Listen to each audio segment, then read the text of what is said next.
आइए हम परमेश्वर की आराधना में शामिल हों।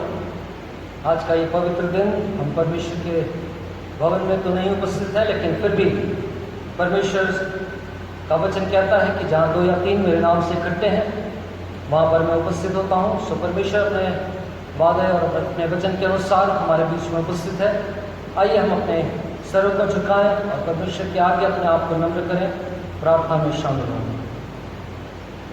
हृदय को तेरे सामने लाकर रखते हैं हम, हृदय को तेरे सामने लाकर रखते हैं हम, वंदना करते हैं हम, वंदना करते हैं हम, वंदना करते हैं हम, वंदना करते हैं हम। जीवित परमेश्वर, हम प्रभु यीशु मसीह के नाम से आपके पवित्र चरणों के नज़दीक में उपस्थित हैं। हम आपका हृदय से धन्यवाद करते हैं परमेश्वर, क्योंकि आप सच्चे और जीवित परमेश्वर हैं। और इस समय हम सब प्रभु अपने अपने जीवनों को प्रभु आपके चरणों की अधीनता में समर्पित करते हैं। जो भी पाप और अपराध हमारे जीवन से हुए परमेश्वर, उसके लिए प्रभु हम पश्चातापी हैं। और प्यारे परमेश्वर, जब आपके समक्ष प्रभु अपने सिरों को झुकाते और अपने आप को नम्र करते और अपनी गलतियों के हम पश्चाताप करते हैं। और इस समय परमेश्वर हमारी आपसे विनती है कि प्रभु यीशु मसीह आपके समर्थी लहू में प्रभु आप हमें धोकर पवित्र, शुद्ध और साफ बना दें, ताकि प्रभु जी हम बड़ी पवित्रता के साथ आपके नज़दीकी में उपस्थित हो सकें। और प्यारे परमेश्वर, जब प्रभु जी हमारे जीवन से परमेश्वर प्रभु हमारे होठों से किया गया आपकी आराधना और प्यारे परमेश्वर स्तुति का बलिदान आपके निकट में ग्रहण के योग्य ठहरे। ना केवल प्रभु जी इतना, लेकिन परमेश्वर हमारी प्रार्थनाएं और प्रभु हमारा जीवन सब कुछ प्रभु आपके निकट में ग्रहण के योग्य ठहरे। प्यारे परमेश्वर, हम आपसे विनती करते हैं, पवित्र आत्मा परमेश्वर आज की आराधना में आप हमारी अगुवाई करें, आप हमारी सहायता करें और प्रभु हमारे जीवन से आपके बड़े नाम की महिमा होने पाए। उद्धारकर्ता प्रभु यीशु मसीह के नाम से मांगते हैं, आमीन। आइए हम सब अपने स्थानों पर खड़े हो जाएंगे और परमेश्वर की महिमा में कुछ गीतों को गाएंगे। गीत नंबर 41 परम पिता की हम स्तुति गाएं, और उसके पश्चात हम एक और गीत गाएंगे, गीत नंबर 88 यहोवा का धन्यवाद करो। आइए हम सब अपने स्थानों पर खड़े हो जाएंगे, बड़े उत्साह के साथ हम परमेश्वर की महिमा करेंगे।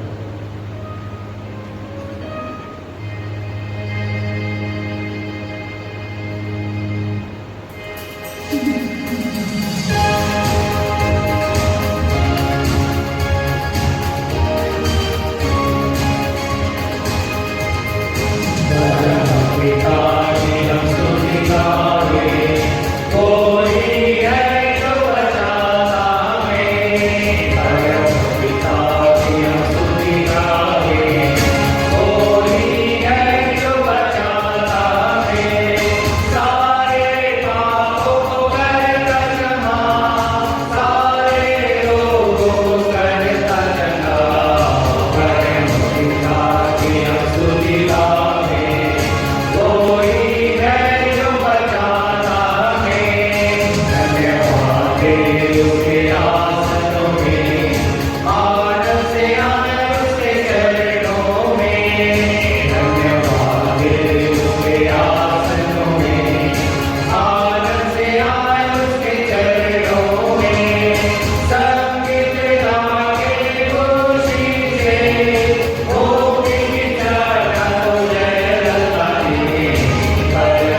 आइए हम सब परमेश्वर के वचन में से निकालेंगे भजन संहिता 27। परमेश्वर के वचन में से आइए हम सब निकाल लेंगे भजन संहिता 27 और उसे हम सब एक साथ मिलकर पढ़ेंगे। भजन संहिता 27 हम सब एक साथ मिलकर इसे पढ़ेंगे। उसके पश्चात हम विश्वास वचन और प्रभु की प्रार्थना में शामिल होंगे। परमेश्वर मेरी ज्योति मेरा उद्धार। यहोवा परमेश्वर मेरी ज्योति और मेरा उद्धार है, मैं किससे डरूं? यहोवा मेरे जीवन का दृढ़ गढ़ ठहरा है, मैं किसका भय खाऊं? जब कुकर्मियों ने जो मुझे सताते और मुझी से बैर रखते थे, मुझे खा डालने के लिए मुझ पर चढ़ाई की, तब वे ही ठोकर खाकर गिर पड़े। चाहे सेना भी मेरे विरुद्ध छावनी डाले तो भी मैं ना डरूंगा। चाहे मेरे विरुद्ध लड़ाई ठन जाए, उस दशा में भी मैं हियाव बांधे निश्चिंत रहूंगा। एक बार मैंने यहोवा से मांगा है, उसी के यत्न में लगा रहूंगा कि मैं जीवन भर यहोवा के भवन में रहने पाऊं, जिससे यहोवा की मनोहरता पर दृष्टि लगाए रहूं और उसके मंदिर में ध्यान किया करूं, क्योंकि वह तो मुझे विपत्ति के दिन में अपने मंडप में छिपा रखेगा। अपने तंबू के गुप्त स्थान में वह मुझे छिपा लेगा और चट्टान पर चढ़ाएगा। अब मेरा सिर मेरे चारों ओर के शत्रुओं से ऊंचा होगा और मैं यहोवा के तंबू में जय जयकार के साथ बलिदान चढ़ाऊंगा और उसका भजन गाऊंगा। हे यहोवा, मेरा शब्द सुन, मैं पुकारता हूँ, तो मुझ पर अनुग्रह कर और मुझे उत्तर दे। तूने कहा है, मेरे दर्शन के खोजी हो, इसलिए मेरा मन तुझसे कहता है, हे यहोवा, तेरे दर्शन का मैं खोजी रहूँगा। अपना मुख मुझसे ना छिपा, अपने दास को क्रोध करके ना हटा। तू मेरा सहायक बना है। हे मेरे उद्धार करने वाले परमेश्वर, मुझे त्याग ना दे और मुझे छोड़ ना दे। मेरे माता पिता ने तो मुझे छोड़ दिया है, परंतु यहोवा मुझे संभाल लेगा। हे यहोवा, अपने मार्ग में मेरी अगुवाई कर और मेरे द्रोहियों के कारण मुझको चौरास रास्ते पर ले चल। मुझको मेरे सताने वालों की इच्छा पर ना छोड़, क्योंकि झूठे साक्षी जो उपद्रव करने की धुन में हैं, मेरे विरुद्ध उठे हैं। यदि मुझे विश्वास ना होता कि जीवितों को पृथ्वी पर यहोवा की भलाई को देखूंगा, तो मैं मूर्छित हो जाता। यहोवा की बाट जोता रहे, यहोवा बांध और तेरा हृदय दृढ़ रहे। हाँ, यहोवा ही की बाट जोता रहे। परमेश्वर इस बड़े वचन पर आशीष दे। आइए हम सब अपने स्थानों पर खड़े हो जाएंगे और विश्वास वचन बोलकर अपने विश्वास का अंगीकार करेंगे। उसके पश्चात हम प्रभु की प्रार्थना में शामिल होंगे। मैं विश्वास करता हूँ परमेश्वर पिता पर, जो स्वर्ग और पृथ्वी का सर्वशक्तिमान सृजनहार है, और उसके इकलौते पुत्र अपने प्रभु यीशु ख्रीस्त पर, जो पवित्र आत्मा से गर्भ में आया, कुंवारी मरियम से उत्पन्न हुआ, पिलातुस पिलातुस की आज्ञा से दुख उठाया, क्रूस पर चढ़ाया गया, मर गया और गाड़ा गया, पाताल में उतरा, तीसरे दिन मृतकों में से जी उठा, स्वर्ग पर चढ़ गया और परमेश्वर सर्वशक्तिमान पिता के दाहिने हाथ जा बैठा है, जहाँ से वह जीवितों और मृतकों का न्याय करने को फिर आएगा। मैं विश्वास करता हूँ पवित्र आत्मा पर, एक ही पवित्र क्रिश्चियानी कलीसिया, पवित्रों की संगति, पापों की क्षमा, देह के जी उठने और अनंत जीवन पर। आमीन। हे हमारे पिता, तू जो स्वर्ग में है, तेरा नाम पवित्र माना जाए, तेरा राज्य आए, तेरी इच्छा जैसे स्वर्ग में पूरी होती है, वैसे इस पृथ्वी पर भी पूरी हो। हमारे दिन भर की रोटी आज हमें दे, और जैसे हमने अपने अपराधियों को क्षमा किया है, वैसे ही हमारे अपराधों को क्षमा कर, और हमें परीक्षा में ना डाल, बल्कि बुराई से बचा, क्योंकि राज, पराक्रम और महिमा सदा तेरी ही है। आमीन। कृपया हम सब अपना स्थान ग्रहण करें। ये समय होगा कि हम कलीसिया होकर परमेश्वर के सामने अपने सिरों को झुकाएं और प्रार्थना करें। और इस समय प्रार्थना में हमारी अगुवाई डिकन विपुल करेंगे।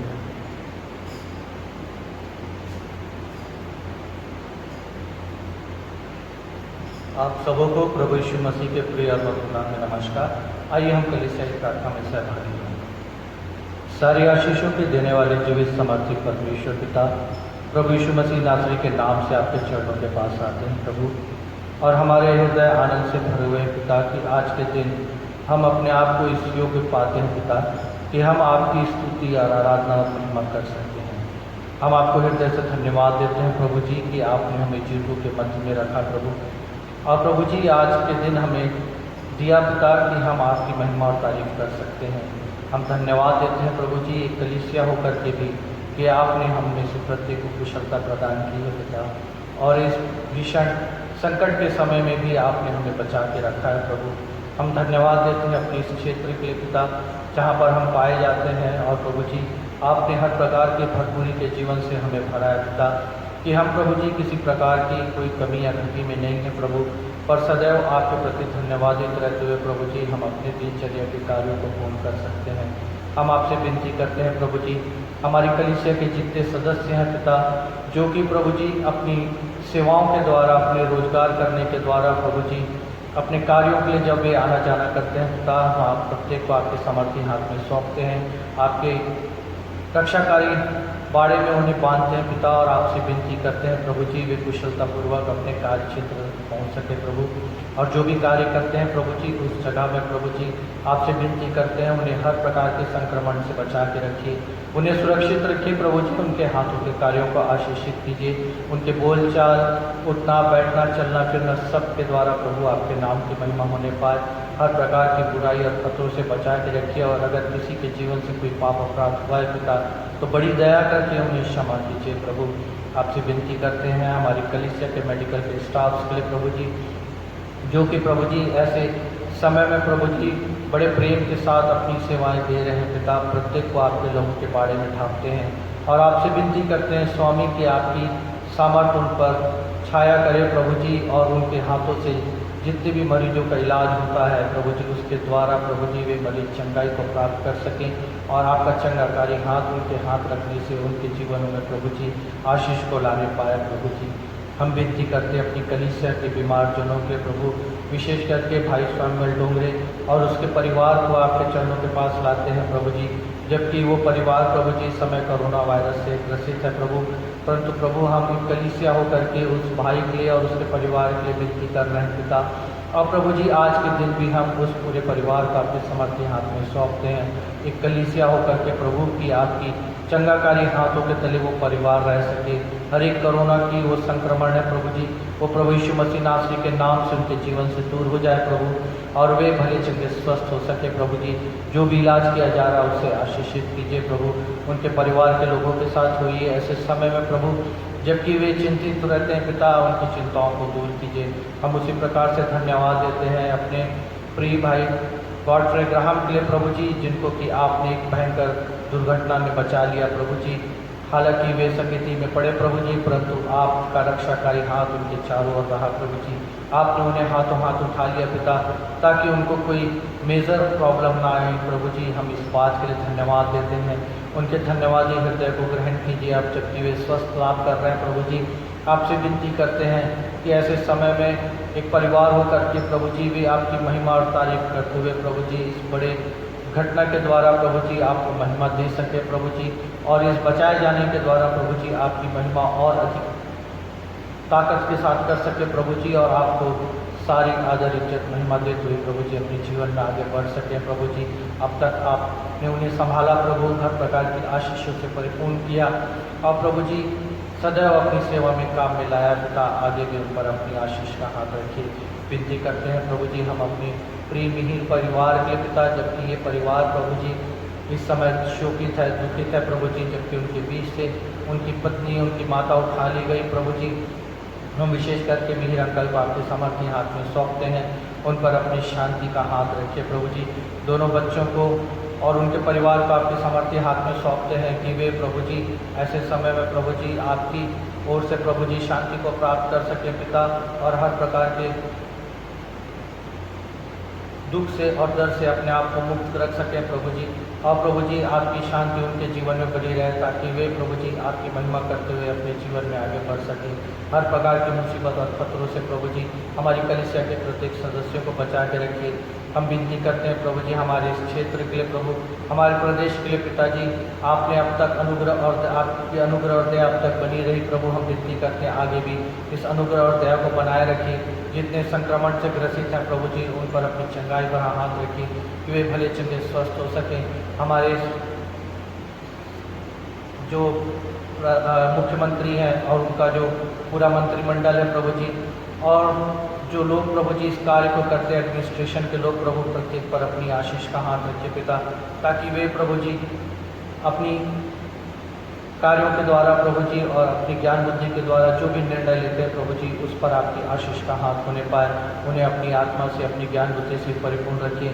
हम अपने देश के लिए विनती करते हैं, अपने प्रधानमंत्री के लिए विनती करते हैं, उनके मंत्रिमंडल के लिए विनती करते हैं पिता, उन पर भी अपनी आशीष का हाथ रखिए पिता, ताकि वे भी प्रभु जी आपकी ओर से अगुवाई प्राप्त करते हुए अब तक जो उन्होंने निर्णय लिए हैं, जिसके द्वारा कि प्रभु जी ये संक्रमण हमारे देश में ज़्यादा नहीं फैल सका प्रभु, उसके कारण प्रभु जी हम आपसे विनती करते हैं उन्हें और अधिक ज्ञान बुद्धि से परिपूर्ण कीजिए पिता, ताकि वे सही निर्णय ले सके प्रभु जी और हमारे इस देश को इस संक्रमण से बचा सकें। और प्रभु जी हम एकजुट होकर के अपनी कलीसिया के लोग आपसे विनती करते हैं प्रभु जी कि आप हमारे देश पर, हमारे प्रदेश पर अपनी दया और अनुग्रह का दृष्टि बनाए रखें प्रभु जी, और आपकी दया हम सब पर होने पाए प्रभु। आपके लोगों के लिए विशेष विनती करते हैं जो कि आपके वचन के प्रचार को करते हैं प्रभु जी और आपकी महिमा करते हैं। ऐसे समय में उनको और उनके परिवार को सुरक्षित और आनंदित रखिए कि वे प्रभु जी आपकी ओर से आशीषित होकर के प्रभु जी आपकी महिमा करते हुए प्रभु जी आपके कार्यों को कर सकें। सारी बातों को आपके समर्थी हाथ में सौंपते, अपनी कलीसिया के एक एक सदस्य को आपके समर्थी हाथ में सौंपते हैं, अपने अगुओं को आपके समर्थी हाथ में सौंपते हैं प्रभु जी। हमारी भी मदद कीजिए पिता कि हम प्रभु जी ऐसे समय में कलीसिया की अगुवाई अच्छी तरीके से कर सकें। डिकन भाई अनीश राम की अगुवाई कीजिए पिता, जबकि इस समय उनके ऊपर इस कलीसिया को चलाने की जिम्मेदारी है प्रभु जी। आप अपनी सामर्थ्य में परिपूर्ण करें प्रभु जी, और आने वाले दिनों में प्रभु जी ऐसी दया और अनुग्रह करें कि हम आपके भवन में बैठ करके आपकी महिमा, आपकी तारीफ कर सके प्रभु जी। सारी बातों को आपके समर्थी हाथ में सौंपते हैं और इस प्रार्थना को प्रभु यीशु मसीह के जीवित पवित्र और समर्थी नाम से मांगते हैं, आमीन।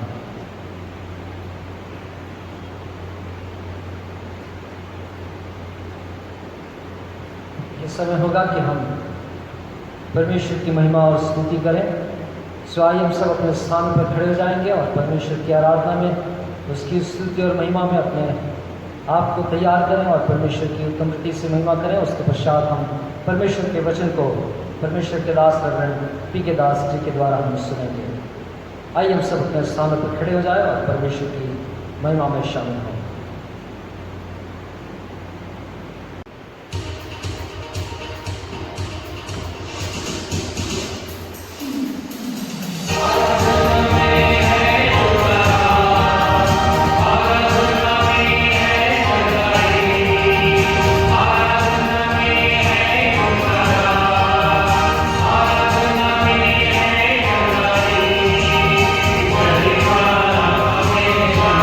Hallelujah.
हृदय से धन्यवाद देते हैं प्रभु जी की आज हमें मौका दिया कि हम आपकी स्तुति में हासिल कर सकते हैं। हम धन्यवाद देते हैं प्रभु जी की आज के दिन में आपने बुजुर्गों के बीच में रखा कि हम प्रभु जी एक परिवार होकर के एकजुट करके प्रभु और एक कलीसिया होकर के इस इंटरनेट के माध्यम से प्रभु आपने प्रभु जी हम सब अपने आप आपके चरणों के पास अर्पित करते हैं और अपनी सुरक्षा से आप हमारे हमारे बने, आप हमें सुरक्षित रखिए, आप हमें हर प्रकार की मुसीबतों से बचाएं और अपने वचन से निकालें। सारी बातों को आपके सामने सौंपें, आगे की आराधना को आपके सामने सौंप दें। प्रार्थना प्रभु यीशु मसीह के जिले हुए आमीन।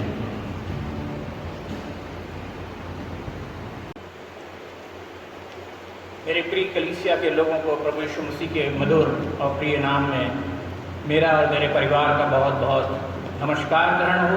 प्रियो, बहुत लंबा समय हो गया, हम सभी लॉकडाउन की स्थिति से गुजर रहे हैं और इसी कारण से बहुत सारे लोग परेशान जरूर हैं, पर ये हमारे लिए एक आशीष का भी कारण है।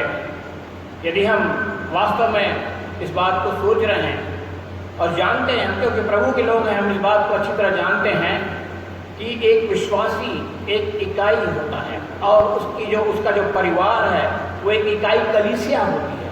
और जैसा कि आज की परिस्थिति में न केवल देश में हमारे पूरे संसार में लॉकडाउन की स्थिति है और कहीं किसी प्रकार का आयोजन नहीं किया जा रहा, धार्मिक मीटिंगें नहीं हो रही हैं, इसलिए हम इस बात के लिए हम लोगों ने तय किया कि हम अपने अपने घरों में आराधना उसी तरह करें जैसे हम अपने आराधना भवन में रविवार को करते हैं। और मैं समझता हूँ कि इस बड़ी आशीष को हम सब इन दिनों में प्राप्त कर रहे हैं। तो यदि सबसे ज़्यादा खुश होंगे इस समय तो वो हमारे छोटे प्यारे बच्चे होंगे, क्योंकि माता पिता जो है वो घर से होकर काम कर रहे हैं और बच्चे उनके साथ में ज़्यादा से ज़्यादा समय बिता रहे हैं। तो मैं आपका ज़्यादा समय न लेते हुए मैं इस बात को एक और बात आपके लिए कहना चाहता हूँ कि बीते 29 तारीख को जो मेरा जन्मदिन था, मेरे बहुत से प्यारे लोगों ने मुझे टेलीफोन करके मुझे बधाई दिया और कलीसिया के लोगों ने व्हाट्सएप के द्वारा मुझे बहुत बहुत बधाइयाँ दी हैं। मुझे लग रहा है कि मैं 70 नहीं 17 का हो गया हूँ आप लोगों के प्यार की वजह से और आप लोगों के कंसर्न की वजह से, और मुझे और भी अधिक एनर्जी महसूस हो रही है। और मुझे याद आ रहा है वो दिन जब मैं 17 साल का था, तभी मैं कलीसिया में सेवकाई के कार्य में आगे आया।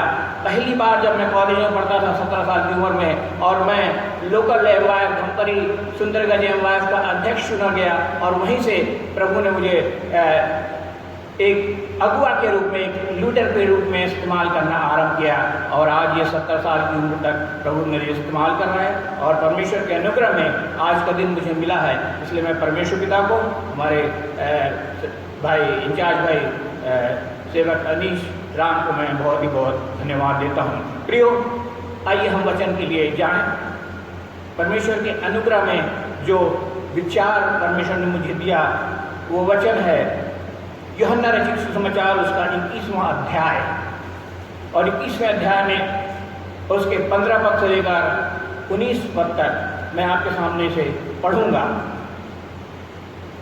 यीशु और पतरस, यूहन्ना रचित सुसमाचार 21वां अध्याय 15 पद से 19वें पद तक। भोजन करने के बाद यीशु ने शमौन पतरस से कहा, हे शमौन यूहन्ना के पुत्र, क्या तू इनसे बढ़कर मुझसे प्रेम रखता है?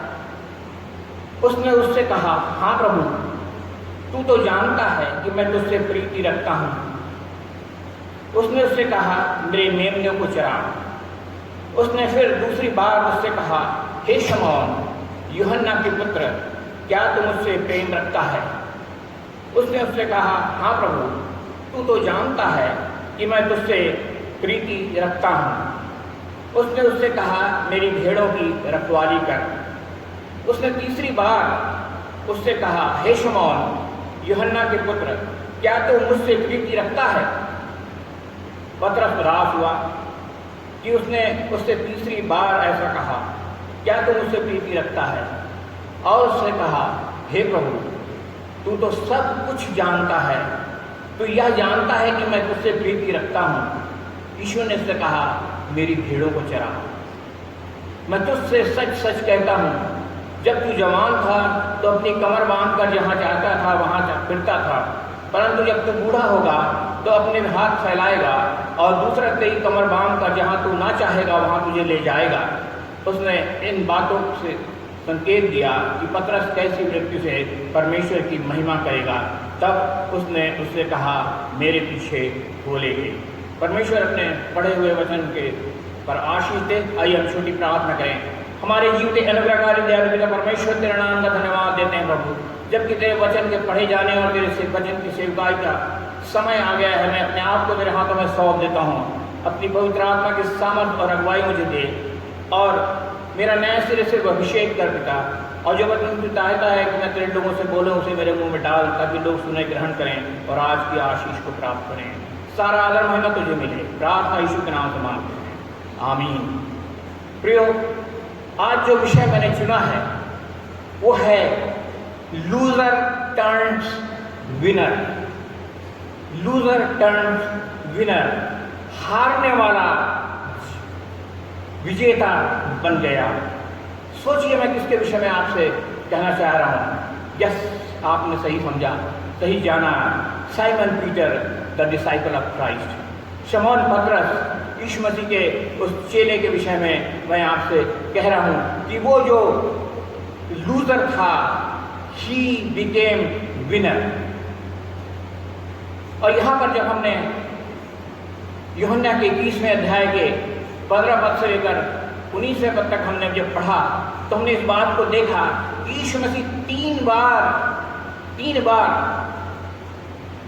शमौन पतरस से पूछ रहे हैं, अपने चेले से पूछ रहे हैं, जो कि उनका सबसे विश्वास पात्र चेला गिना जाता था, उससे पूछ रहे हैं, हे शमौन यूहन्ना के पुत्र, क्या तुम उससे प्रीति रखता है?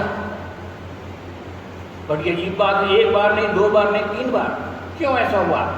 क्योंकि हम जानते हैं कि 3 बार उसने यीशु मसीह का इनकार भी किया था, और इसीलिए यीशु मसीह इस बात से उससे पूछ रहे हैं। प्रियो, बीते दिनों में हम जब यीशु मसीह के दुख उठाने, क्रूस पर चढ़ाए जाने और मारे जाने, गाड़े जाने और फिर जी उठने के विषय में जब हम विचार कर रहे थे, उन घटनाओं को वचन में से पढ़ रहे थे, तो हम इस बात को देखते हैं कि चेलों का व्यवहार, विशेष तौर से पतरस का व्यवहार, जो बहुत ही अजीब व्यवहार है। और इससे न केवल प्रभु यीशु मसीह को निराशा हुई, परंतु हम जो विश्वासी हैं, हम जो वचन के पढ़ते हैं, पढ़ने वाले, हम सबों को इस बात से निराशा हो रही है। और हम इस बात को सोच रहे हैं कि हमें वो ऐसा लग रहा है जैसे ही look to be a very weak person. शमौन पतरस जो है, यीशु मसीह का चेला, बहुत ही कमजोर व्यक्ति नजर आ रहा है, एक लूजर नजर आ रहा है। क्यों? क्योंकि यदि हम इन दिनों की घटनाओं को स्मरण करते हैं, विशेष तौर से जब यीशु मसीह का पकड़वाए जाने के पहले, जब चेलों के साथ उसने भोजन किया, चेलों के पैर धोए, और जब उसको मालूम पड़ गया था कि उसके पकड़ाए जाने का वक्त आ गया, तो गेत्सेमनी के बाग में प्रार्थना के समय हमने पतरस के गैर जिम्मेदारी को देखा। His irresponsibility, he proved to be a irresponsible person। और हम जानते हैं मत्ती 26 के उसके अध्याय को, हम 39 से 43 को जब हम पढ़ते हैं तो हम इस बात को देखते हैं कि यीशु मसीह जब गेत्सेमनी के बाग में प्रार्थना करने जा रहे थे, अपने चेलों में से 2 चेलों को, यूहन्ना को और पतरस को लेके गए और उनको एक जगह रोक दिया और आगे प्रार्थना करने चले गए। उनसे कहा कि तुम लोग मेरे लिए प्रार्थना करो और अपने आप के लिए भी प्रार्थना करो ताकि परीक्षा में ना पड़ो। और हम इस बात को देखते हैं कि जब यीशु मसीह प्रार्थना करके लौटा, देखा ये दोनों चेले सो रहे थे, और उनसे कहा कि तुम लोग मेरे साथ एक घड़ी भी न जा सके। फिर वो गया दोबारा प्रार्थना करने के लिए कि हे पिता, हो सके ये कटोरा मुझसे टल जाए। लौट के आया, देखा फिर ये सो रहे हैं, और फिर उनको जगाया, और 3rd टाइम जब प्रार्थना करके आया, देखा इनकी आंखें नींद से भरी हुई हैं और ये सो रहे हैं। तो हम यहाँ पर देखते हैं कि Patras was proved to be irresponsible person, गैर जिम्मेदारी उसके जीवन में हम यहाँ पर देख रहे हैं। दूसरी बात हम यहाँ देखते हैं, जब यीशु मसीह जब पकड़वा लिए गए गेत्सेमनी के बाग में, और महायाजक और उसके पलटन के लोग जब वहाँ पर यीशु मसीह को पकड़ने आए थे, पतरस जो है वो बहुत उत्तेजित हो जाता है, वो एक्साइटेड हो जाता है, उत्तेजना से भर जाता है और क्रोध से भर जाता है, और अपनी तलवार निकालकर महायाजक के कान को काट देते हैं, महायाजक के चेले के, उसके दास के कान को काट देता है। तो हम यहाँ पर देखते हैं कि पतरस जो है वो बहुत ही उत्तेजना से भरा हुआ, बहुत ही जल्दबाजी करने वाला और दूसरा क्रोध से भरा हुआ व्यक्ति दिखाई देता है।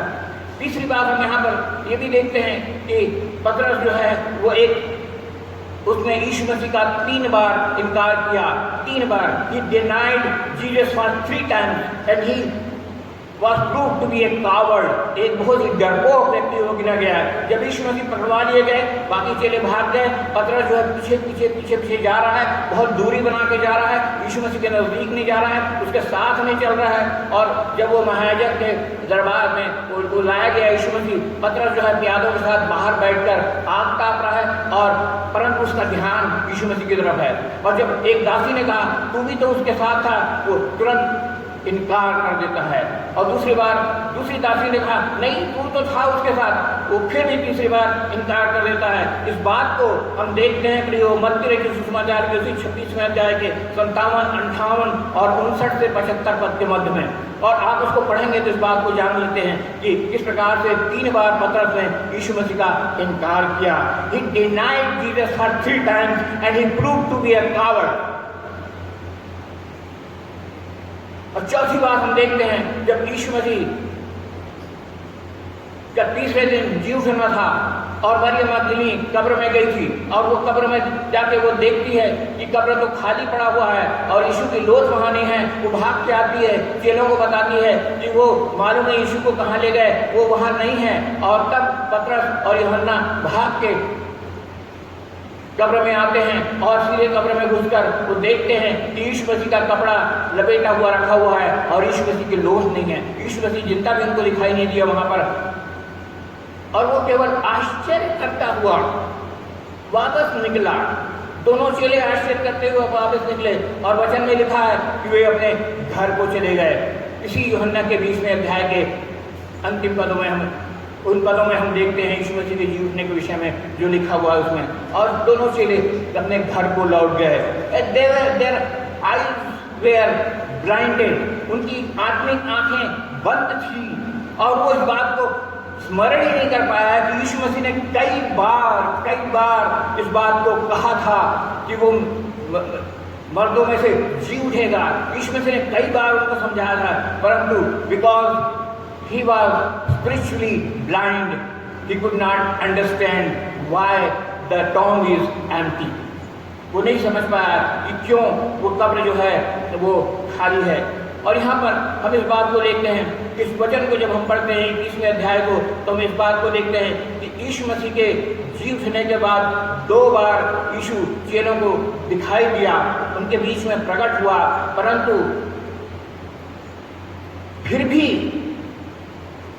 फिर भी वो कहता है कि मैं मछली पकड़ने जाता हूँ। देखिए, फिर भी वो अपने प्रोफेशन में वापस लौट रहा है, फिर भी वो अपने पुराने जीवन में वापस लौट रहा है। कई बार प्रियो हमारे साथ भी ऐसे होता है कि हम बड़े जोश में, जब हमारा परिवर्तन होता है, हृदय परिवर्तन होता है, यीशु मसीह को हम ग्रहण करते हैं, बपतिस्मा लेते हैं, हम बड़े जोश में उसके पीछे चलने की मनसा रखते हैं, डिक्लेयर करते हैं, लोगों को बताते हैं, परंतु धीरे धीरे हम अपने पुराने जीवन की ओर लौटते चले जाते हैं, बैकस्लाइडिंग हो जाते हैं हम लोग। और इसी प्रकार से जैसे ये पतरस बोलता है कि मैं तो मछली पकड़ने जाता हूँ, और जब उसने कहा तो उसके साथी चेलों ने भी कहा चलो हम भी मछली पकड़ने को चलते हैं, और वे मछली पकड़ने के लिए चले गए। और हम इस बात को यहाँ पर देखते हैं 30वें अध्याय के पहले पद से आगे को, और जब वे मछली तिबिरियास की झील में वो तीसरी बार यीशु मसीह उनको प्रकट हुआ, और वहाँ पर हम इस बात को देखते हैं कि जब वे मछली पकड़ रहे थे, सुबह का समय हुआ, यीशु मसीह किनारे दिखाई दिया, उन्होंने समझा कि कोई भूत है, पर यीशु ने कहा डरो मत, मैं हूँ। तब वे इस बात को जाने कि प्रभु है, और प्रभु ने उनसे कहा कि तुमने अभी बाएं हाथ में जाल डाला, दाहिनी ओर जाल डालो। और उन्होंने जब दाहिनी ओर जाल डाली तो बहुत सारी मछलियाँ वे पकड़ के निकाल के लाए, और तब तक यीशु मसीह किनारे पर खड़े होकर उनके लिए ब्रेकफास्ट बना रहे हैं। वो कह रहे हैं कि आओ, यहाँ कुछ रोटी है और कुछ मछली है, इसको तुम खाओ, ब्रेकफास्ट। और उसके बाद यीशु ने उनको ब्रेकफास्ट देने के बाद थोड़ी देर में कहा कि जो मछलियाँ तुमने पकड़ी हैं उनमें से ले आओ ताकि भोजन तैयार किया जाए। और शमौन पतरस गया और उसने 153 बड़ी बड़ी मछलियाँ निकाल के लाया। उसके पहले जैसा ही यूहन्ना ने बताया ये तो प्रभु है, वो कूद गया पानी में क्योंकि वो आधा नंगा था। और इस बात को हम यहाँ पर देखते हैं प्रियो। और जब तिबिरियास की झील के उस घटना को हम देखते हैं तो तिबिरियास की झील की वो घटना भी याद आती है। पहली बार पहले जब यीशु मसीह तिबिरियास की झील के किनारे गया था अपनी सेवकाई को आरंभ करने से पहले, चेलों को जब वो बना रहा था, लूका रचित सुसमाचार के 5वें अध्याय के 1 से 11 पद में आप पढ़ोगे तो आप इस बात को पाए हुए, यीशु मसीह जब चेलों को इकट्ठा कर रहा था, बना रहा था, तो Simon Peter was one of the first disciples of Christ. वो पहला चेला बना। हम देखते हैं कि तिब्रियास की झील में यीशु मसीह गए और उनसे कहा, वो मछुए जो है बहुत ही निराश थे, हताश थे, कुछ नहीं उनके हाथ लगा था। रात भर उन्होंने मछलियाँ पकड़ी। फिर तब यीशु मसीह ने कहा, गहरे में ले चलो, गहरे में जाल डालो। और तब पतरस बोलता है कि रात भर हमने बहुत मेहनत की पर कुछ नहीं पाया, पर तेरे कहने से हम उसको जाल को गहरे में डालते हैं। और जब उसने गहरे में जाल डाली तो इतनी मछलियाँ पकड़ रहा है, इतनी मछलियाँ पकड़ रहा है कि वो उनको संभाल नहीं पा रहे थे और जाल फटने पर था। और ऐसी स्थिति में यीशु मसीह ने उनसे कहा, वो सोचे कि ये कौन है। यीशु ने कहा, डरो मत, मैं तुम्हें मनुष्यों के मछुए बनाऊंगा। और यीशु मसीह ने ये कहा कि शमौन, तू कैसा है, तू पतरस है, यानी चट्टान है। इस बात को यीशु मसीह ने उससे कहा कि तेरा नाम पतरस होगा। और उसके बाद हम देखते हैं जब यीशु मसीह के साथ में ये चेले थे, walking on water with Jesus, यीशु मसीह के साथ में वो पानी पर भी चलने को तैयार हुआ। जब 5000 लोगों को यीशु मसीह ने भोजन कराया और चेलों को नाव में बैठाकर आगे के लिए भेज दिया, यीशु मसीह अपने पिता से प्रार्थना करने के लिए रुक गए और अलग स्थान में चले गए। और जब आधी रात को सामने से वो आने लगे और ये इनकी नाव आगे आगे जा रही है। यदि हम पढ़ेंगे मत्ती उसके 14वें अध्याय के 22वें पद से लेकर 33वें पद में, तो हम इस बात को देखते हैं कि नाव चेलों की चली जा रही है, चेलों के से भरी हुई, सामने से यीशु मसीह पानी पे चलते हुए आ रहे हैं। तो इन लोगों ने समझा कि वो ना हो ये भूत है। फिर यीशु ने कहा कि डरो मत, मैं हूँ। और जब पतरस ने सुना कि डरो मत, मैं हूँ, अरे ये तो प्रभु है, तब उसने कहा, हे प्रभु मुझे भी पानी पर चलने दे। और पतरस को यीशु ने कहा, आ तू मेरे सामने आ। और पतरस नाव से उतरकर पानी पर चलने लगा। और जब तक पतरस की निगाहें यीशु मसीह के ऊपर थी, जब तक पतरस की निगाहें यीशु मसीह के ऊपर थी, तब तक वो सही तरीके से पानी में चल रहा था। और जैसे ही उसने नजरें फेरी, आंधी की तरफ देखा, समुद्री हवाओं की तरफ देखा, वैसे ही वो डूबने लगा। प्रियो, ऐसा ही हमारे जीवन में होता है। जब तक हम यीशु मसीह पे अपनी नज़रों को लगाए रहते हैं, यीशु मसीह की तरफ अपनी ध्यान को लगाए रहते हैं, हमारा जीवन बहुत ही आनंदित होता है, हमारा जीवन आशीषित होता है। परंतु जैसे ही हम संसारिक झंझावातों की ओर अपने नज़रों को लगाते हैं, अपने ध्यान को लगाते हैं, हम उस झंझटों में फंसने लग जाते हैं। वही बात पतरस के साथ हुई। और जैसे ही उसने अपनी नज़र यीशु मसीह की तरफ फेरी, वो डूबने लगा और चिल्ला उठा, हे प्रभु मैं डूब रहा हूँ, मुझे बचा। और यीशु ने हाथ बढ़ाकर उसे बचाया और उससे कहा, अविश्वासी नहीं परंतु विश्वास करो, तूने संदेह क्यों किया। और यहाँ पर हम देखते हैं पतरस जल्दबाजी में संदेह करने वाला है, परंतु फिर भी वो पानी पर चलने के लिए यीशु मसीह के साथ में हिम्मत करता है। और हम आगे इस बात को और देखते हैं प्रियो, एक्सेप्टिंग जीसस एज मसीहा, यीशु मसीह को मसीहा होके स्वीकार करना। और ये बात मत्ती उसके 16वें अध्याय के 3 से पद से 20वें पद तक इसमें लिखा हुआ है। जब यीशु मसीह ने अपने चेलों से एक दिन बैठ के बातचीत कर रहे थे, यीशु मसीह ने अपने चेलों से पूछा, लोग मुझे क्या कहते हैं? तो वो बताने लगे, कोई एलिया कहते हैं, कोई और भविष्यवक्ता कहते हैं, कोई यूहन्ना बपतिस्मा देने वाला कहते हैं, ये वो बता रहे हैं। यीशु ने उनसे पूछा, तुम मुझे क्या कहते हो? तुम मुझे क्या कहते हो? और शमौन पतरस ने कहा कि तू जीवते परमेश्वर का पुत्र मसीह है, तू जीवते परमेश्वर का पुत्र मसीह है। इस बात को पतरस ने कहा। और यीशु मसीह ने उससे कहा कि हे पतरस, मांस और लोहू ने इन बातों को तेरे मन में प्रकट नहीं किया, परंतु मेरे पिता ने जो स्वर्ग में है उसने ये बातें तुझ पर प्रकट की है। इसलिए मैं तुझ पत्थर पर, तू पतरस, तू पत्थर है, और मैं तुझ पत्थर पर अपनी कलीसिया बनाऊंगा। इस बात की घोषणा यीशु मसीह ने की। और इतना ऊंचा स्थान, इतना ऊंचा दर्जा यीशु मसीह ने उसे दिया। और उसके बाद जस्ट थोड़ी देर के बाद जब यीशु मसीह अपने चेलों को इस बात को सिखाते और समझाते रहे और बता रहे थे कि उनका पकड़वाया जाना जरूरी है, उनका दुख उठाना जरूरी है और उनका क्रूस पर चढ़ाकर मार डाला जाना जरूरी है और उसका तीसरे दिन मृतकों में से जी उठना जरूरी है।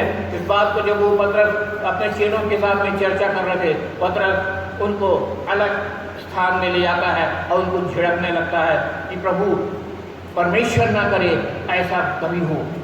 और यीशु मसीह ने उसको डांटा और कहा, हे शैतान मुझसे दूर हो, क्योंकि तू परमेश्वर की नहीं परंतु मनुष्यों की बातों पर मन लगाता है। और यहाँ पर पतरस को यीशु मसीह ने झिड़का, क्योंकि पतरस यीशु मसीह से इतना प्यार करता था कि वो किसी प्रकार से उससे डिपार्ट नहीं होना चाहता था।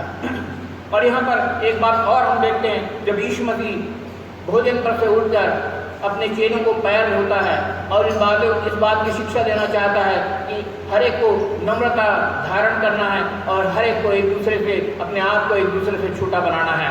और जब पतरस की पारी आती है, पतरस बोलता है, तू मेरे पैर कभी नहीं धोने पाएगा। और यीशु ने उससे कहा, यदि मैं तेरे पैर न धोऊं तो मेरा तेरा कोई रिश्ता नहीं, मेरा तेरा कोई साझा नहीं। तो पतरस कहता है, तो हे प्रभु, न केवल मेरे पैर पर तो हाथ और सर भी धो दे। इतना उस सब में से होने लगता है। प्रियो, जब हम 21वें इसी यूहन्ना के 21वें अध्याय के 15 से 19वें पद को हम पढ़ते हैं तो this is reinstatement of Peter by Jesus. ये यीशु मसीह का पतरस को फिर से ऊपर उठाने की दशा में, ऊपर लेके आने की दशा का इस बात में वर्णन करता है, क्योंकि हम जानते हैं कि 3 बार पतरस ने यीशु मसीह का इनकार किया था। और इन घटनाओं को हम देखते हैं तो वो लूजर दिखाई देता है, परंतु यीशु मसीह उसको विनर बनाना चाहता है और इसलिए उससे पूछता है, 3 बार पूछता है कि क्या तुम उससे do you love me more than these. वो कहता है कि yes Lord, you know that I love you. And when he said, yes Lord, you know I love you, Jesus कहते हैं, shepherd my lamb, मेरे मेमनों को चरा। और मेमना क्या है? वो नए विश्वासी जो बनेंगे। और शीप क्या है? वो जो विश्वासी बन चुके हैं। और ये बातें कह के यीशु मसीह 3 बार उसे पूछता है और तीनों बार वो कहता है, हाँ प्रभु, तू तो जानता है मैं तुझसे प्रेम रखता हूँ। और इस बात से प्रभु यीशु मसीह ने पतरस के मारल को ऊंचा किया, पतरस को एक ऊंचा स्थान देने का इरादा को वो बताता है। और उसके बाद हम इस बात को देखते हैं कि उसने कहा, यीशु मसीह स्वर्गारोहण के पहले 40 दिन तक उनके मध्य में रहे और उनसे इस बात को सिखाया कि जब पवित्र आत्मा तुम पर आएगा तब तुम सामर्थ पाओगे, तब यहूदिया में, सामरिया में और सारे पृथ्वी के छोर तक मेरे गवाह होंगे। और हम इस बात को जानते हैं प्रियो कि जब पेंतेकुस्त का दिन आया, पवित्र आत्मा चेलों के ऊपर उतरा और वे अन्य भाषा बोलने लगे और वे भविष्यवाणी करने लगे, जैसे योएल नबी ने जिस बात की घोषणा अपने वचन में की थी, वो वचन अब पूरा होने जा रहा है कि लोग भविष्यवाणी कर रहे हैं, लोग अन्य भाषा बोल रहे हैं, क्योंकि पवित्र आत्मा को जब यीशु मसीह ऊपर गया उसने पवित्र आत्मा को सहायक के रूप में चेलों के मध्य में और लोगों के मध्य में भेजा। और जब चेले पवित्र आत्मा से भर गए तो पहला सरमन, पहला प्रचार हम बड़ी दबंगता के साथ में, वो जो डर के मारे छिपा हुआ था, डर के मारे दूर चला गया था, डर के मारे डिनाय कर रहा था, उस व्यक्ति को हम एक योद्धा के रूप में देखते हैं, एक प्रचारक के रूप में देखते हैं। और पहला सरमन, पहला मैसेज उसने वहाँ पर दिया।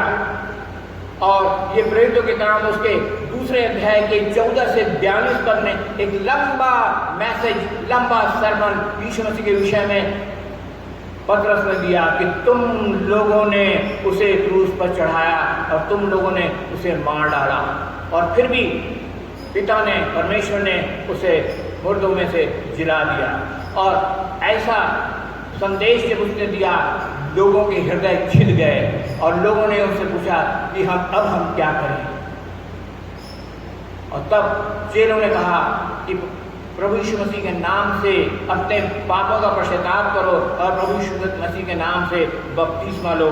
और हम जानते हैं प्रियो कि 3000 के लोग उस दिन प्रभु को ग्रहण किए और 3000 लोगों ने बपतिस्मा लिया। उसके बाद हम आगे भी इस बात को देखते हैं कि पतरस और यूहन्ना जो है वो मंदिर में चले जा रहे हैं, प्रार्थना करने जा रहे हैं। तब रास्ते में कुछ लोगों ने एक भिखारी को, लंगड़े भिखारी को बैठा दिया ताकि वो भीख मांगकर पेट भरे। और जब पतरस और यूहन्ना को आते हुए जब उस लंगड़े भिखारी ने देखा तो अपने हाथ भीख मांगने के लिए फैलाया। और तब वहाँ पर पहुँचने पर पतरस ने कहा, चांदी और सोना तो मेरे पास नहीं है, परंतु जो कुछ मेरे पास है वो मैं तुझे देता हूँ। प्रेरितों के काम 3 अध्याय के 1 से 10 पद में आप इसको पढ़ सकते हैं। और वो कहता है कि चांदी और सोना तो मेरे पास नहीं है, परंतु जो कुछ मेरे पास है वो तुझे देता हूँ। जो कुछ क्या है?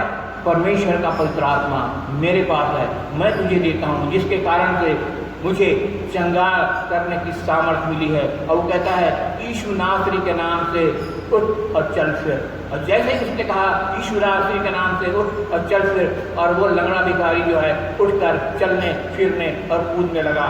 इस बात को हम यहाँ पर देखते हैं। और आप प्रेरितों के काम के आरंभिक पुस्तकों को, आरंभिक अध्याय को जब आप पढ़ेंगे 7-8 अध्याय तक, और उसके बाद के बीच के आगे के और अध्यायों को जब आप पढ़ेंगे तब आप पतरस के सेवकाई के, the ministry of Peter, you will come to know, Patras की सेवकाई के विषय में आप इन बातों को जान सकेंगे कि पतरस ने सेवकाई विशेषकर से रोम में सेवकाई की और विभिन्न कलीसियाओं की स्थापना पतरस के द्वारा की गई। और उसने 2 पत्रियां भी लिखी, पहला पत्रस और दूसरा पत्रस, जिसे हम पढ़ते हैं, जो हमारे लिए शिक्षा है, जो हम अगुओं के लिए प्रेरणा है, जो विश्वासियों के लिए एनकरेजमेंट है, और मसीही जीवन किस प्रकार से जिया जाए इन बातों को सिखाने वाला है। और कलीसियाओं को की शिक्षा के लिए उसने इन 2 पत्रियों को लिखा।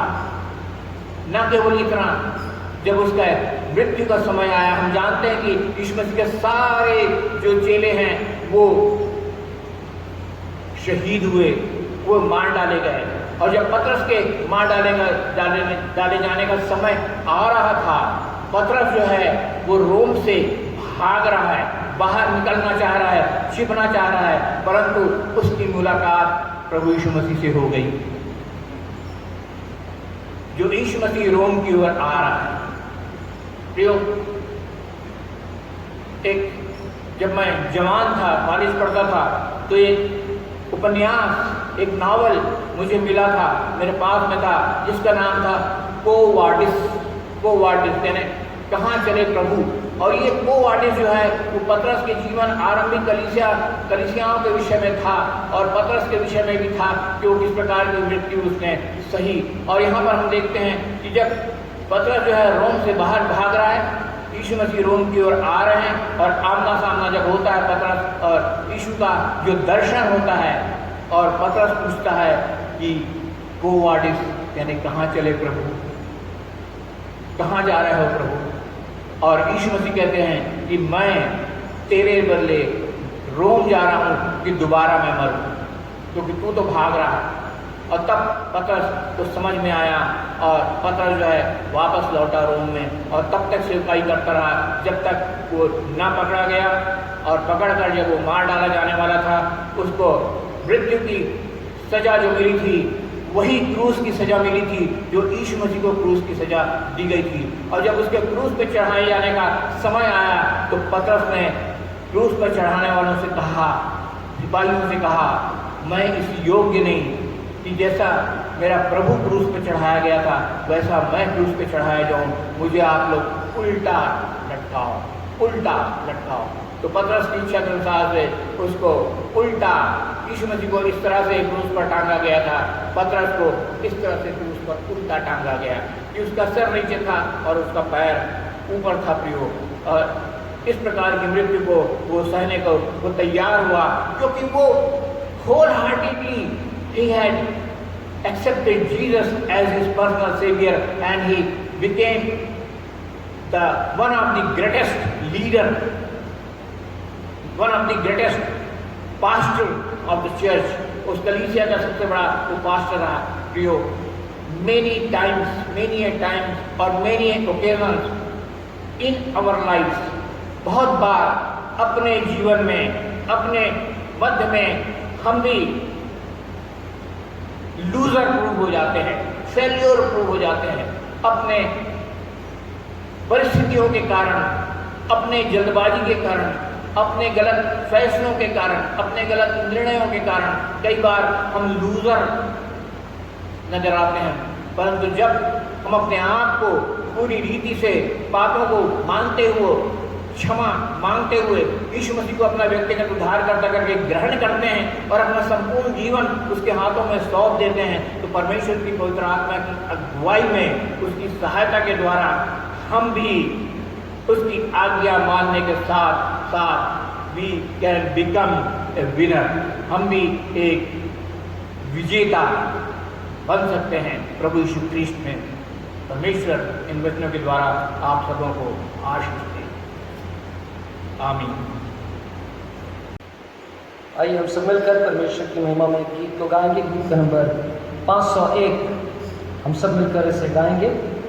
हम सब अपने स्थानों पर खड़े हो जाएं और यही समय होगा कि कलीसिया अपने भेंट को लेकर परमेश्वर के सामने अर्पित करे। आइए हम सब मिलकर इस गीत का नंबर 501 गाएंगे।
प्रार्थना करेंगे। प्यारे पिता परमेश्वर से प्रभु आपके सामने आते हैं, धन्यवाद देते हैं प्रभु आज के इस पवित्र दिन के प्रभु।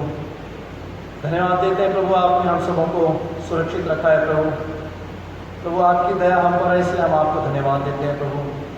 तो बहुत सारे ऐसे लोग हैं प्रभु जो आज के इस दिन को नहीं देख सके, परंतु प्रभु आपने ये मौका हमारे जीवन में दिया है प्रभु, इसके लिए आपको धन्यवाद देते हैं प्रभु।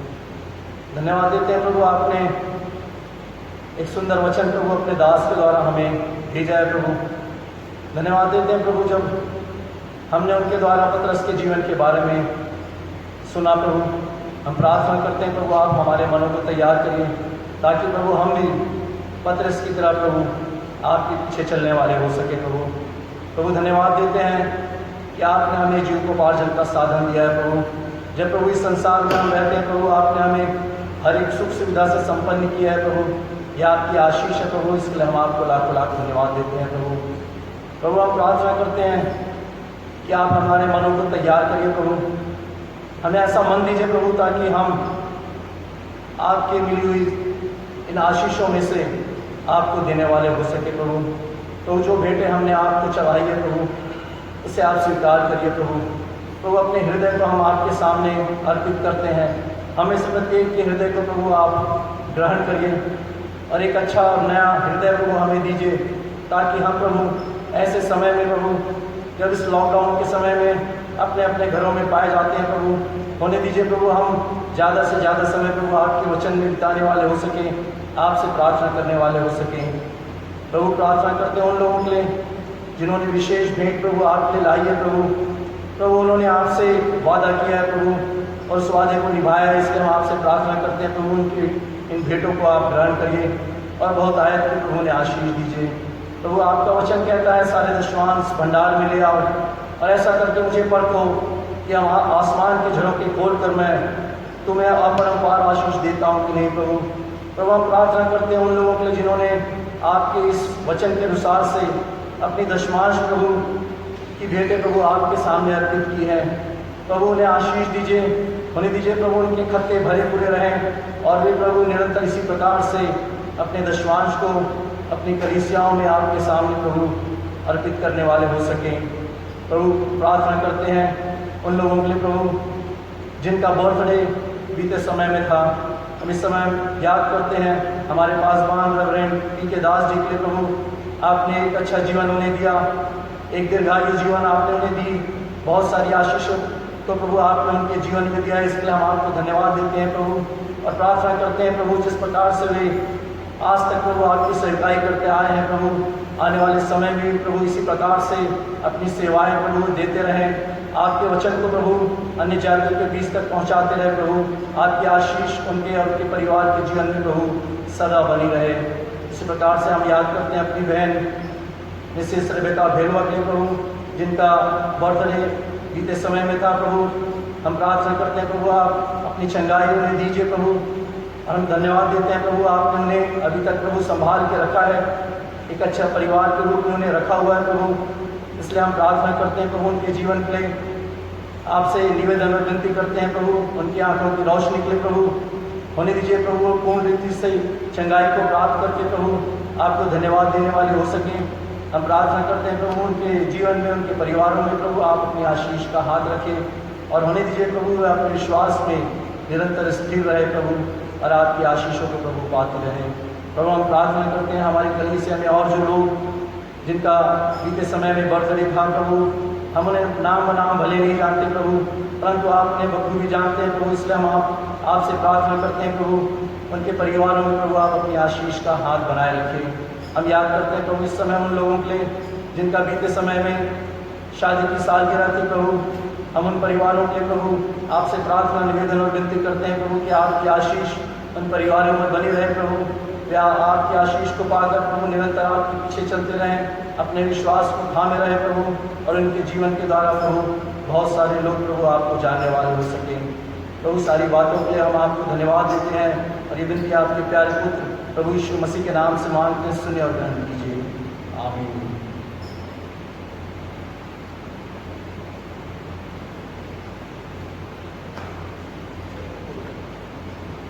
आइए हम आशीष ग्रहण करें।